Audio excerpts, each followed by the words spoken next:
Hey everyone, how's it going? We just got the closing bell for February 13th, Tuesday.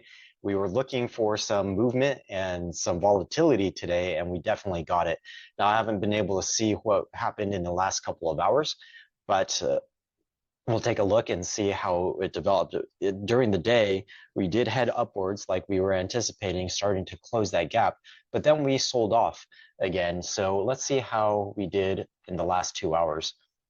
And we continue. Okay, we sold off quite a bit, but in this last half an hour, we had this really strong surge upwards. That's really interesting. So we came up and down. This is a huge amount of volatility. This is almost at the open, so it looks like it's really just going to be an indecision bar. We had a lot of activity to the upside, then a whole bunch of activity to the downside, and then going right back up. What this is telling me is that this market is not quite ready to drop yet. It's not ready to go up either. So we're just getting some more sideways action, unfortunately, even with all this volatility. But this last minute surge upward is encouraging. What we want to do is look at it paired up with volume. So let's take a look and see what that looks like. So we came down and we actually touched the EMA 20. We touched both the EMA 20 and the EMA 8. So we spanned the entire range, which is a little surprising. I wasn't anticipating that much movement today, but we definitely got it. And we're closing a little bit down from the open, but we did come and technically bounce off of that EMA 20. So this could be that could be it. It could start bouncing up from there. If that was it, it'll be a little surprising. We would expect more volume there, and we did get an above average print on this volume. And after we get the updated volume from dark pools and etc., this may be even a little bit higher. So a large volume with an indecision bar, that is sometimes a direction of a reversal. So we're just going to have to see. We're just going to have to see if we challenge this trend line again tomorrow, or if we start going upwards to fill the gap. Either way, our strategy isn't any different. Be hedged, and for now, lean to the upside. Let's see if it was any different for QQQ. QQQ is very similar. Very similar. The only real major difference is that we have a green bar instead of a red bar. So we came almost touched the EMA 20. We did touch the EMA 8. Let's see if we followed the same pricing pattern. Yeah, initially up all the way down until the last half hour, and then straight up to go a little bit above where we opened. So that means this market is still strong and still resilient. There's still buyers in here. There's still people who are excited about the stock market. Those people who are excited about the stock market are probably not the insiders. The insiders have all the inventory at this point. So what you're going to see is like headlines of, hey, we're flat, we're near all-time highs. We had this CPI number that no one liked, but the market is strong and market is resilient. It bounced right back. And the more we see these types of headlines, the more retail traders get sucked in. When you start hearing conversations, I've started to hear conversations in supermarkets or just random friends who are never interested in the stock market suddenly calling me and asking me what's going on. That is a sign that we are reaching a saturation point where there's too much enthusiasm. We're over enthusiastic. So I'm going to be watching very carefully for a break. It's probably not going to break right here.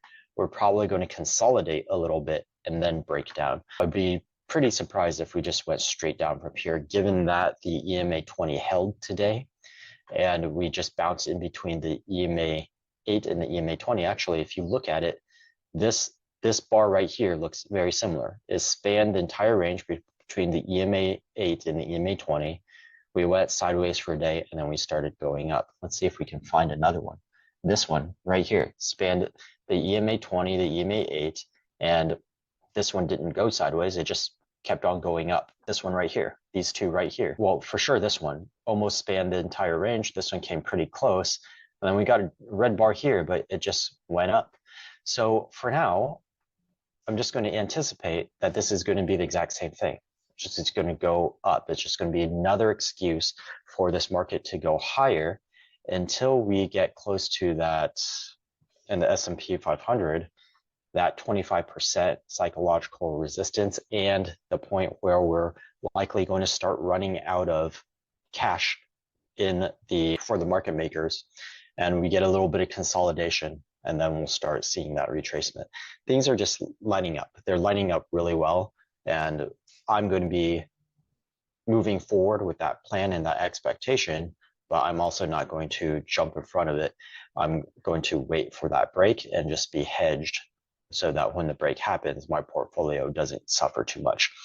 So until we get that break, I'm still going to be leaning to the upside. Now that we've gotten the CPI report and the first day of trading after the CPI report out of the way, well, we still have a couple days, 2-3 days, where that CPI report is still going to have quite a bit of influence on the market. So what's really going to be important is how did the VIX react today? And it went way up. So we were looking at this to move higher, and the VIX at the open, we are only down here probably near this the MA 200 level right here at the 15. We were at the 15 level, and you can see that we went way up during the day, and then we started to come back down probably in the last half hour. Well, I can verify that, where we had that big spike in all the indices. So we had this half hour of straight up movement. That's probably what brought the VIX back down. But let's take a look. So half an hour, it just came way back down, all the way up to this moving average right here. So VIX is moving up and spiking, and we do expect it to be higher because the market is down. But what I want to see is, does this VIX keep on moving upwards? And do I start to get divergence like we did a couple of days ago between the VIX movement and the SPY movement? And then we'll do the same thing for the VXN. VXN is the equivalent of VIX, except it's for the NASDAQ and not the SPY. So yes, we did move quite a bit higher today and cross above these recent caps right here around 19. And we are now in the territory of these volatility region over here that we've been in all for the later half of 2023. So we want to see, does VIX start to spike? So if I wanted to put another hedge on right now, I probably wouldn't do it on a QQQ or SPY or any other index. I'd probably be doing it on the VIX. The VIX or VXN looks very, very like some very good opportunities for a hedge right there. Let me take a look at what happened in bonds. Bonds broke down. It traded completely below this purple line or support line right here. The high maybe came up and touched it. Nope, didn't even touch it. So today's bar is completely under this purple line right here, and that does not bode well for the TLT, for the overall markets.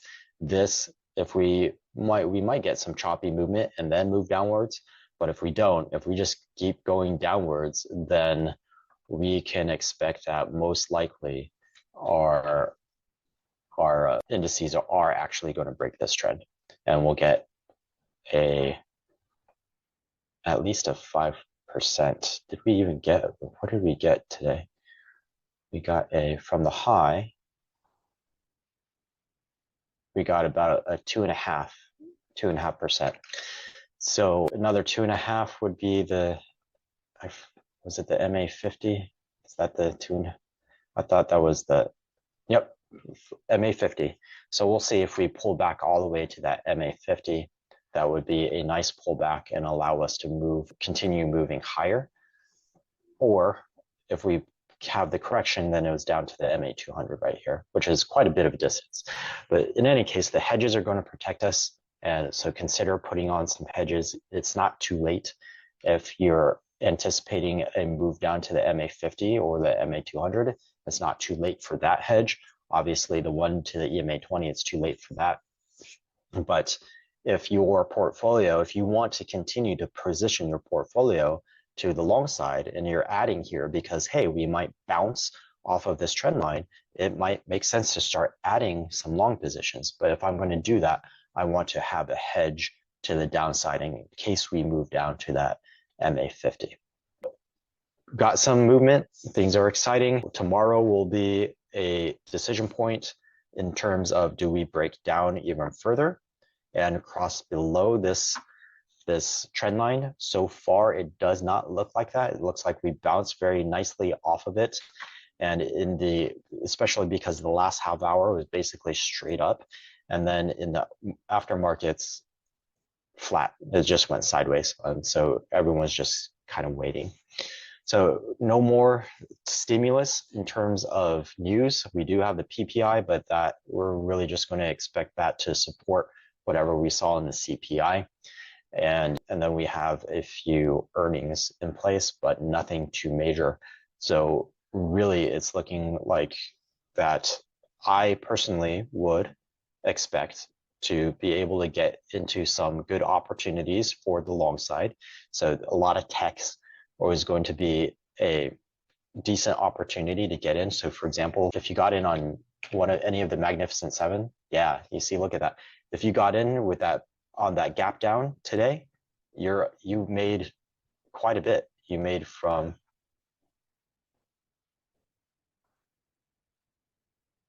2.5% on an NVIDIA if you just entered at the open and held to the close. If you did Microsoft,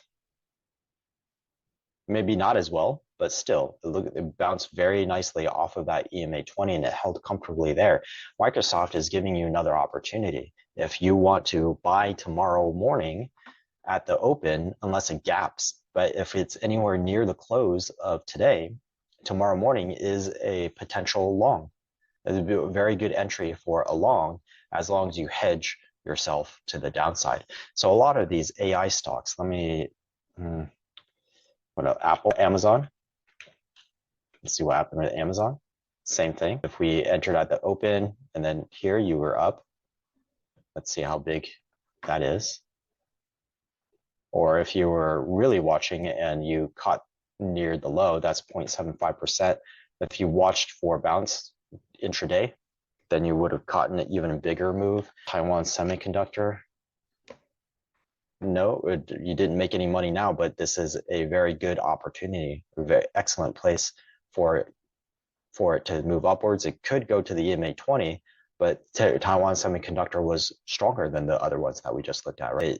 Other ones pulled back all the way to the EMA20. The Taiwan Semiconductor made this parabolic move and pulled back to EMA8.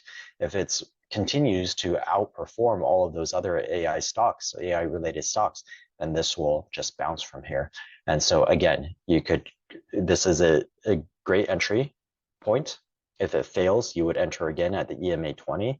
And then if that fails, you could enter again at the MA50. Of course, you'll be losing quite a bit along the way. And that's why you have your hedges. So, well, in this environment where looks like there's going to be increasing volatility and we are testing a trend and there's a lot of signs of us topping out, you don't want to just go into any long positions. All of your positions should have some sort of protection, some sort of hedge, or you're doing defined risk trades. If you lose, you know exactly how much you lose, like a spread. I know that there's a maximum amount that I can lose, and I'm willing to accept that for the return that I could get. So everything should be defined. You should have hedges, you should have pairs, you should have spreads, you should have something to offset the potential of this just falling back down. Because if we get a correction, if we go all the way down to that MA200, that's a lot. That's a lot of movement. Your entire position could be wiped out if we went all the way down to the MA200. So we definitely want to have that protection in place. It's very exciting.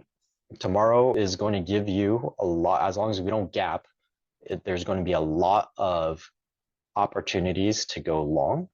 And then if you do choose to do that, just make sure that you're hedging yourself along the way. So that's it for today. We'll see what tomorrow brings us, if we get the bounce or if we fall through. Right now, it's looking more like we're going to get the bounce and then a potential move above to the psychological resistance number 2 right here with a 25% move. And then we'll see. We'll see if that's the one that causes us to break through. This could be it, but it seems unlikely. It seems like we have a little bit more to go before we're going to fall through this trend line right here. Have a wonderful rest of your day, and I will see you tomorrow morning in the pre-market.